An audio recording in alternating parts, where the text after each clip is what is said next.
அல்லாஹுவால் கடமையாக்கப்பட்ட புனித ஜும்ஆவுடைய கடமையை நிறைவேற்றுவதற்காக வேண்டி நேர காலத்தோடு அல்லாஹ் சங்கையான சகோதரர்களே, நாம் முஸ்லிம்களாக வாழக்கூடியவர்கள், அல்லாஹுக்கு கட்டுப்பட வேண்டியவர்கள், ஸல்லல்லாஹு அலைஹி வஸல்லமை பின்பற்ற வேண்டியவர்கள், மனோ இச்சைக்கு வழிபடாதவர்கள், சுவர்க்கத்தை இலக்காக கொண்டவர்கள், அல்லாஹுடைய பொருத்தத்தை நோக்கமாக கொண்டவர்கள், ஆகிரத்தை அஞ்ச வேண்டியவர்கள், கபரை பயந்து நடுங்க வேண்டியவர்கள், சக்கராத்தை நினைத்து நடுங்க வேண்டியவர்கள்.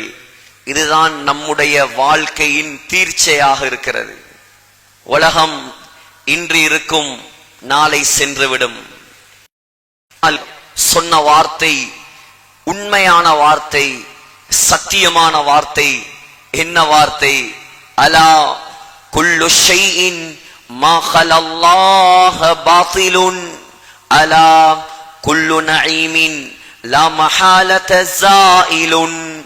சொன்னார், அறிந்து கொள்ளுங்கள் மக்களே, அல்லாஹ்வை தவிர மற்ற அனைத்தும் இந்த உலகத்தில் பொய்யானது. அறிந்து கொள்ளுங்கள், இந்த உலக இன்பங்கள் எல்லாம் ஒரு நாள் நீங்கிவிடும், அழிந்துவிடும், முடிந்துவிடும். ஏமாந்து விடாதீர்கள். ஃபலா தகுர்ரன்னகுமுல் ஹயாத்துத் துன்யா. அல்லாஹ் எச்சரிக்கிறான், ஏ மனிதர்களே, உலக வாழ்க்கை, துனியாவுடைய மோகம் உங்களை ஏமாற்றி விட வேண்டாம். வலா யகுர்ரன்னகும் பில்லாஹில் கரூர். ஷைத்தான் உங்களை ஏமாற்றி விட வேண்டாம். ஏமாந்து விடாதீர்கள் முஸ்லிம்களே. உலகத்தில் அல்லாஹ்வுக்கு பொருத்தமாக வாழுங்கள், அல்லாஹ்வை அஞ்சி வாழுங்கள், ஆகிரத்தை நோக்கமாக கொண்டு வாழுங்கள். உலகம் பின்னோக்கி சென்று கொண்டே இருக்கிறது, மறுமை முன்னோக்கி வந்து கொண்டே இருக்கிறது. இப்னு ஹஜர் அஸ்கலானி ரஹிமஹுல்லாஹ் அலி ரலியல்லாஹு அன்ஹுடைய ஒரு அழகிய கூற்றை பதிவு செய்திருக்கிறார். இர்தஹலத்தித் துன்யா முதுபிரான். உலகம் எம்மை விட்டும் தூரமாகி புறமுதுகு காட்டி சென்று கொண்டே இருக்கிறது. வர்தஹலத்தில் ஆகிரத்து முக்பிலான். மறுமை நம்மை நோக்கி வந்து கொண்டே இருக்கிறது.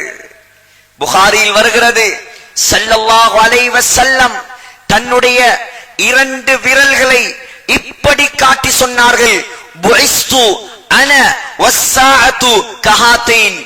நானும் உலக அழிவும், நானும் மறுமை நாளும் இவ்வளவு நெருக்கம் என்றார்கள் ஸல்லல்லாஹு அலைஹி வஸல்லம். நெருங்குகிறது சகோதரர்களே. ஸல்லல்லாஹு அலைஹி வஸல்லம் இந்த வார்த்தையை சொல்லி 1400 ஆண்டுகள் நம்மை கடந்து விட்டது. அப்படி என்றால் இந்த உலகத்தில் நாம் எப்படி நிம்மதியாக வாழ்வது? நாம் எப்படி பயமில்லாமல் வாழ்வது? நாம் எப்படி உலகத்தை மட்டும் நோக்கமாக கொண்டு வாழ்வது? நம்முடைய நோக்கம் மறுமை. இர்தஹலத்தில் ஆகிரத்து முக்பிலான். முன்னோக்கி வருகிறது மறுமை. தயாராகுங்கள் சகோதரர்களே. வலிகுல்லி வாஹிதின் மின்ஹுமா பனூன். சொன்னார் ஹஜரத் அலி ரலியல்லாஹு அன். உலக மக்களை 2ஆக பிரித்தார். ஒரு கூட்டம் உலகத்தை நோக்கமாக கொண்டு வாழ்கிறார்கள், முஸ்லிம்கள் கூட அப்படி வாழ்கிறார்கள். இன்னொரு கூட்டம் மறுமையை நோக்கமாக கொண்டு வாழ்கிறார்கள். ஃபகூனு மின் அப்னாஇல் ஆஹிரா மின் அப்னாஇத் துன்யா. துன்யாதாரிகளாக, உலக மோகம் பிடித்தவர்களாக ஆகிவிடாதீர்கள். ஏன் தெரியுமா? ஃபைனல் யௌம அமலுன் வலா ஹிசாப். இந்த உலகம் இருக்கிறதே, இது அமல் செய்ய வேண்டிய இடம். இந்த உலகம் இருக்கிறதே, இது நல்ல அமல்கள் செய்ய வேண்டிய இடம். இங்கே நீங்கள் அமல் செய்தாலும் செய்யாவிட்டாலும் அல்லாஹ் உங்களை கேள்வி கேட்க மாட்டான். ஆனால் கதன் மறுமை, கதன் மறுமை, ஹிசாபுன் வலா அமல், அங்கே அமல் செய்ய முடியாது, அங்கே உங்களால் தொழ முடியாது, அங்கே போய் உங்களால் நோன்பு வைக்க முடியாது, அங்கே ஹஜ்ஜி செய்ய முடியாது, அங்கே பள்ளிவாசல் கட்ட முடியாது. நற்குலத்தின் தாயகம் நபிகள் நாயகம் இந்த உலகத்தில் கஷ்டப்பட்டது ஏன் சகோதரர்களே? அல்லாஹ் நினைத்திருந்தால் அவரை தங்க கட்டிலில் படுக்க வைத்திருப்பான். அல்லாஹ் நினைத்திருந்தால் ஆகாயத்தில் பறக்க வைத்திருப்பான். அல்லாஹ் நினைத்திருந்தால் முழு மதீனாவிலும் தங்கத்தால் அல்லாஹ் கோட்டை கட்டி கொடுத்திருப்பான். ஆனால் நீங்கள் வரலாறை பெறட்டுங்கள், சீராவை பெறட்டுங்கள், அந்த சீதேவியின் வாழ்க்கையை பாருங்கள். எப்படி வாழ்ந்தார், எப்படி வாழ்ந்தார், எவ்வளவு தியாகம் செய்தார், எவ்வளவு கஷ்டப்பட்டார். நிம்மதியாக சாப்பிட்டது கிடையாது. புகாரியில் வருகிறது, லம் யக்குலின் நபியு ஸல்லல்லாஹு அலைஹி வஸல்லம் அலா ஹிவானின் கத்ஸ். மௌத் வரை அந்த ஸல்லல்லாஹு அலைஹி வஸல்லம் மேசைக்கு மேல் உட்கார்ந்து சாப்பிட்டது கிடையாது. ஏன்? அந்த வீட்டில் மேசை இருக்கவில்லை.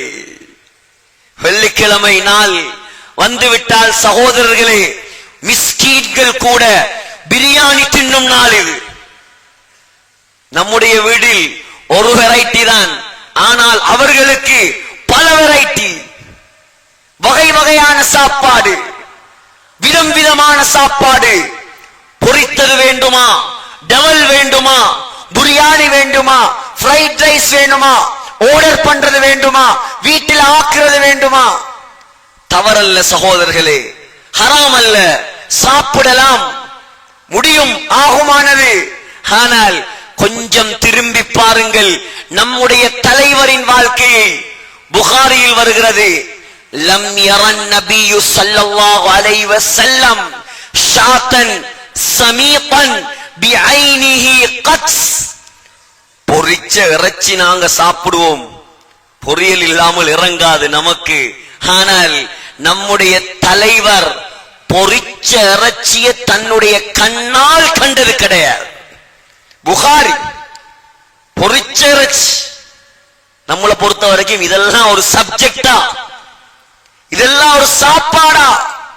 சகோதரர்களே, ஸல்லல்லாஹு அலைஹி வஸல்லம் புகாரியில் வருகிறது, ஸல்லல்லாஹு அலைஹி வஸல்லம் சாப்பிட்டது சலிக்காத மாவு, சலிக்காத கோதுமை. விளங்கும் பாசையில் சொல்வதாக இருந்தால் அரிசியும் உமியையும் போட்டு ஆக்கினா எப்படி இருக்கும்? அரிசி, நெல்லு, உமி எல்லாத்தையும் கலந்து ரைஸ் குக்கர்ல வச்சா நாம் சாப்பிடுவோமா? ஸல்லல்லாஹு அலைஹி வஸல்லம் சாப்பிட்டது அதுதான், அதைத்தான் சாப்பிட்டார். கேட்டார்கள், ஏன் உங்களுடைய வீட்டில் முன்ஹல் மாவரி இருக்கவில்லையா? மாவரியை கூட ஸல்லல்லாஹு அலைஹி வஸல்லம் தன்னுடைய கண்களால் கண்டது கிடையாது. இந்த உலகம் நோக்கமாக இருந்திருந்தால் அவர் மன்னனாக வாழ்ந்திருப்பார். சுலைமான் அலைஹிஸ்ஸலாமுக்கு காற்றை வசப்படுத்தி கொடுக்க இயலும் என்றால் நம்முடைய தலைவருக்கு அல்லாஹ் கொடுக்க மாட்டானா? சுலைமான் அலைஹிஸ்ஸலாம் மௌத்தாகியும் இந்த உலகத்தில் ஆட்சி செய்தார் என்றால் அல்லாஹ் நம்முடைய தலைவருக்கு ஆட்சியை கொடுக்க மாட்டானா? நான் அடிமையாகவும் ஒரு ரசூலாகவும் வாழ்கிறேன், அரசாட்சி எல்லாம் எனக்கு வேண்டாம். சஹீஹுல் புகாரியில் வருகிறது. சகோதரர்களே, 29 நாள் ஸல்லல்லாஹு அலைஹி வஸல்லம் மனைவிமாரை எச்சரிப்பதற்காக மனைவிமாரை விட்டும் ஒதுங்கி இருந்தார்கள். மனைவிமாருடைய கல்பில் இருந்து துனியாவுடைய மோகத்தை கலட்டுவதற்காக ஹஜ்ரத் உமர் ஸல்லல்லாஹு அலைஹி வஸல்லமுடைய நெருங்கிய நண்பர், ஸல்லல்லாஹு அலைஹி வஸல்லமுடைய மாமனார், ஹஃப்ஸா நாயகியின் தகப்பனார், மகளுக்கு ஏசி விட்டு நாயகத்தை சந்திக்க வந்தார். ஸல்லல்லாஹு அலைஹி வஸல்லமுடைய வீட்டுக்குள் அன்றுதான் அவர் செல்கிறார்.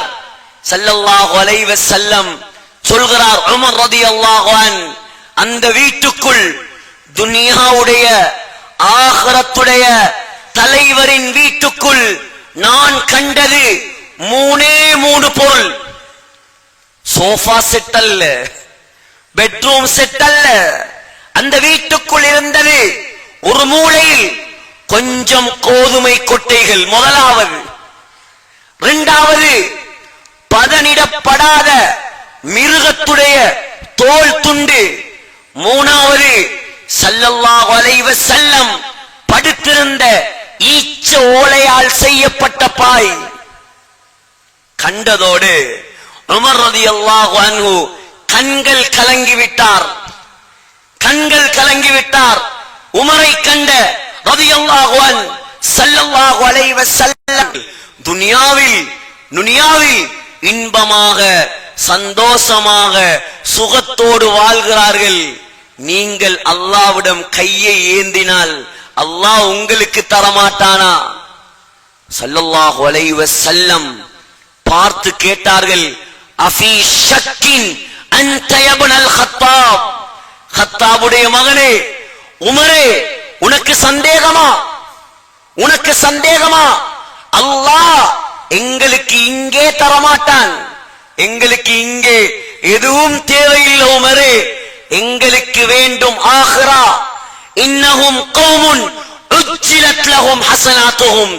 இந்த முஷ்ரிக்குகள், அல்லாஹ்வை மறுத்தவர்கள், அல்லாஹ் இவர்களுக்கு உலகத்திலேயே எல்லாத்தையும் கொடுத்து முடித்து விட்டான். அவர்களுக்கு மறுமையில் எதுவும் கிடையாது. ஸல்லல்லாஹு அலைஹி வஸல்லம் மௌத்தாகினார்கள். அபூபக்கர் ரலியல்லாஹு அன்ஹு ஆட்சிக்கு வந்தார்கள். உமர் ரலியல்லாஹு அன்ஹு ஆட்சிக்கு வந்தார்கள். ஜனாதிபதி சாதாரண ஜனாதிபதி அல்ல, ஒரு நாட்டுக்கு தலைவர் அல்ல. உலமாக்கள் வரலாற்று ஆசிரியர்கள் எழுதுகிறார்கள், இப்பொழுது உள்ள கணக்கின்படி 41 நாட்டுக்கு ஒரு ஜனாதிபதி. 41 நாடு. சவுதி அரேபியாவிலிருந்து ரஷ்யா வரை, சவுதி அரேபியாவிலிருந்து இந்துஸ்தான் வரை, சவுதி அரேபியாவிலிருந்து சைனா வரை பரந்த விரிந்த மகா சாம்ராஜ்யம்.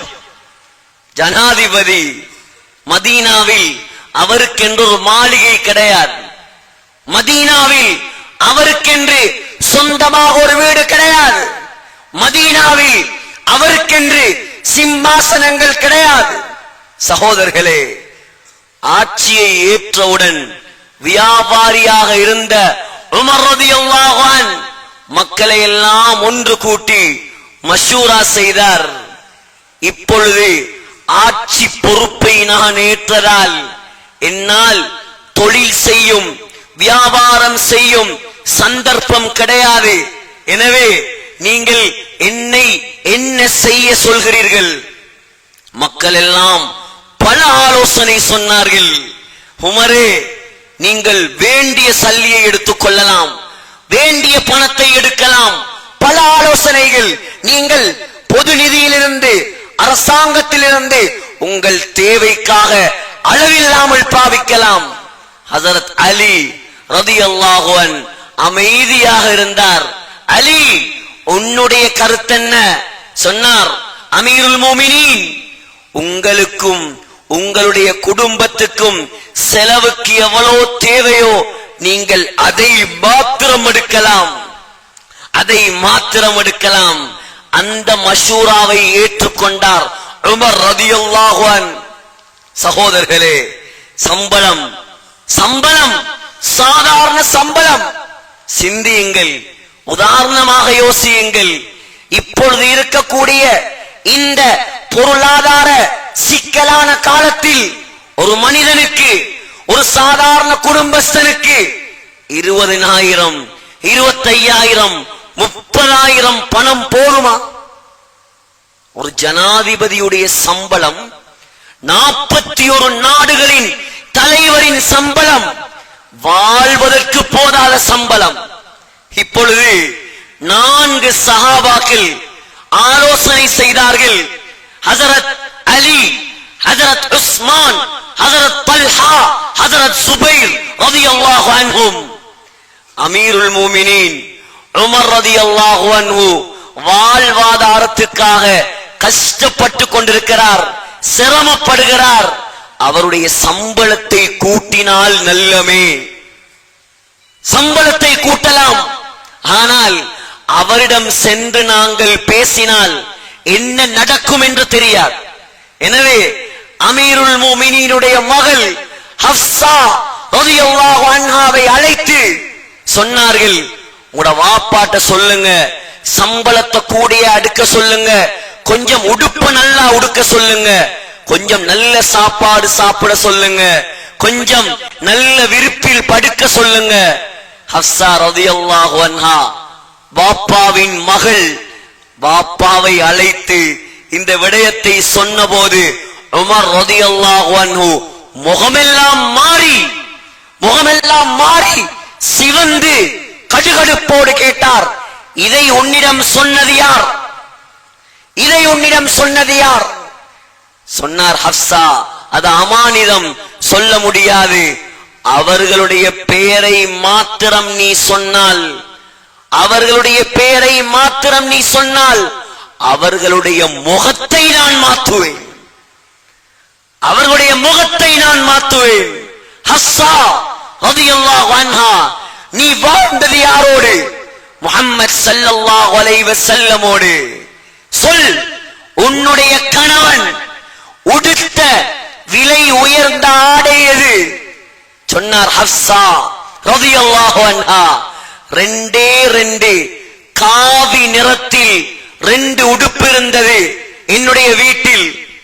சகோதரர்களே, ஸல்லல்லாஹு அலைஹி வஸல்லம் வெள்ளிக்கிழமை நாளில் அதை உடுப்பார், அல்லது வெளிநாடுகளிலிருந்து வெளியூர்களிலிருந்து யாராவது முக்கியஸ்தர்கள் வந்தால் மாத்திரம் அதை உடுப்பார்கள்.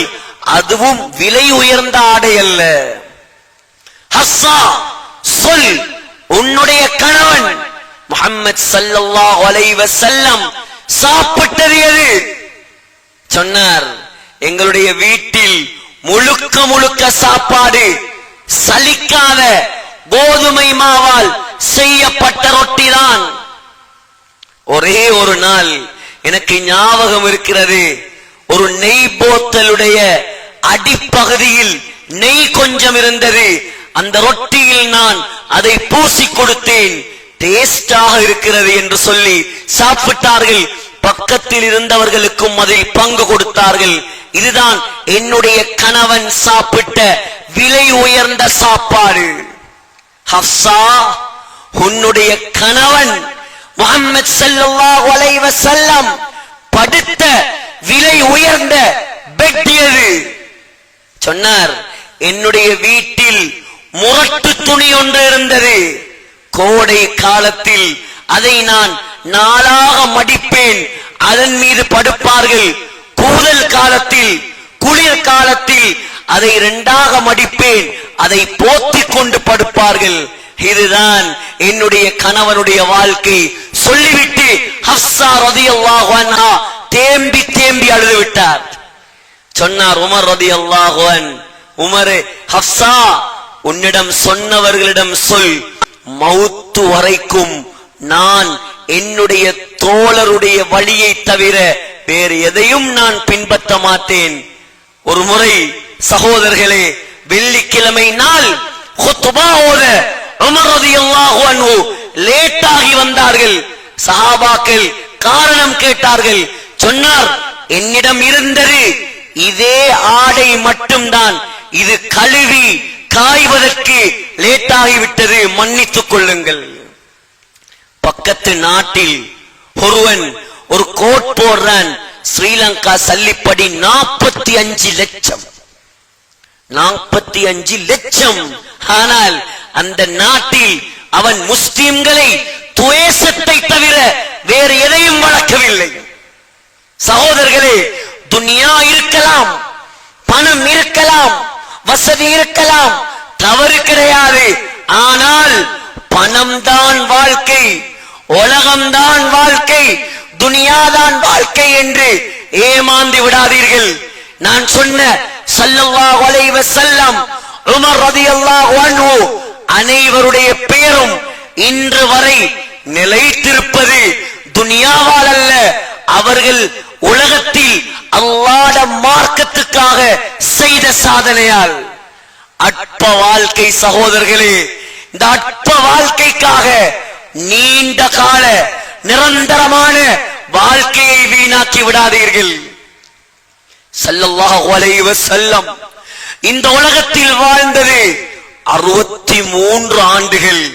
இன்று கபரில் வாழ்கிறார்கள் 1448 ஆண்டுகள். ஹஜ்ரத் அபூபக்கர் சித்தீக் ரலியல்லாஹு அன்ஹு உலகத்தில் வாழ்ந்தது 63 ஆண்டுகள். இன்று கபரில் வாழ்கிறார் 1436 ஆண்டுகள். ஹஜ்ரத் உமர் ரலியல்லாஹு அன்ஹு உலகத்தில் வாழ்ந்தது 1410 ஆண்டுகள். 60 பெரிதா 1000 பெரிதா? 60 பெரிதா 1000 பெரிதா? 60க்காக 20க்காக 1000 நாசமாக்கி விடாதீர்கள். 1000 நாசமாக்காதீர்கள். சரி, கபராவது 1000 முடிந்துவிடும், 2000 முடிந்துவிடும். ஆனால் மறுமை 50,000 சனா. அல்லாஹ் சொல்கிறான் 50,000 ஆண்டுகள். முடியாது சகோதரர்களே. ஒரு நாள் 50,000 ஆண்டுகள் அழியாது, முடியாது. உலகத்தில் பேரோடு புகழோடு வாழ்ந்தவர்கள் எல்லாம் இன்று கபரில் எலும்பும் இல்லாமல் ஆகிவிட்டார்கள். ஏமாந்து விடாதீர்கள். இலங்கையிலிருந்து மாணிக்கம், சைனாவில் இருந்து மாணிக்கம், அரபு தேசத்தில் இருந்து மாணிக்கம், ஆங்கில தேசத்தில் இருந்து மாணிக்கம், விதம் விதமாக நவரத்தின கற்களால் அலங்கரித்தார் ஷாஜஹான் தாஜ்மஹாலை. சகோதரர்களே, சிந்தியுங்கள். தனி பளிங்கு கற்கள், பளிங்கு கற்கள் 400 வருடங்களுக்கு முன்னால் கட்டப்பட்ட கட்டிடம். எதற்காக? தன்னுடைய காதல் மனைவி மும்தாஸுக்காக. மௌத்தா போன மும்தாஸ ஒரு இடத்துல தற்காலிகமாக அடக்கம் செய்துவிட்டு 20 வருடங்களுக்கு பின்னால் தாஜ்மஹால் கட்டி முடித்து மௌத்தாகி அடக்கின ஜனாசாவை தோண்டி எடுத்து தாஜ்மஹாலுக்குள்ள புதைத்தான். தாஜ்மஹால் காலையில் ஒரு நிறம், மாலையில் ஒரு நிறம், இரவு நேரத்தில் ஒரு நிறம்.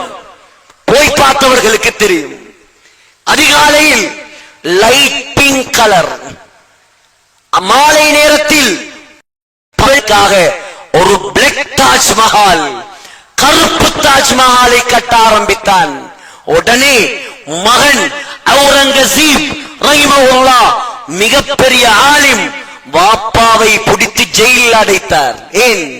நீ உலகத்தில் கட்ட வேண்டியது தாஜ்மஹால் அல்ல.